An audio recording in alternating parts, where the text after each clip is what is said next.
ঘটে গেল কি করে এটা? এতদিন এতদিন ধরে আমি ঠাকুরকে ডেকেছি, ঠাকুর এইবার মুখ তুলে চেয়েছেন, তাই তো তোমার প্রমোশনটা হয়ে গেল, দেখলে?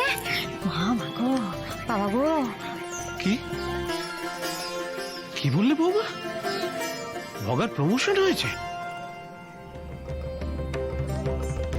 ওই আমি অ্যাসিস্ট্যান্ট ম্যানেজার হয়েছি বাবা অফিসে।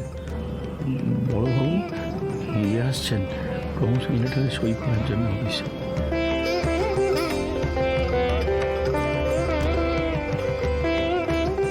এ তো দারুণ খবর রে, দারুণ খবর। আমি তো ভেবেছিলাম তুই রিটায়ারমেন্ট পর্যন্ত সেলসম্যান হয়ে জীবন কাটিয়ে দিবি। আমি খুশি খুব। আমার ছেলে অ্যাসিস্ট্যান্ট ম্যানেজার, গর্বে আমার বুকটা ফুলে উঠছে।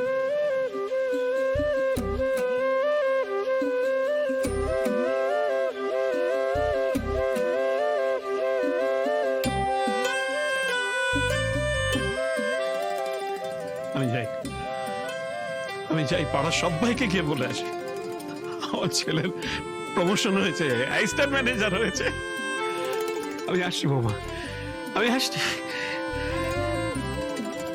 মহাদেবের আশীর্বাদ ছাড়া এটা কিছুতেই সম্ভব হতো না গো।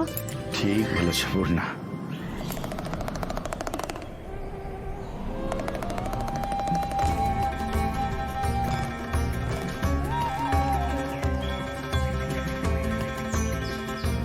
মহাদেবের আশীর্বাদ ছাড়াই কখনোই সম্ভব হতো না।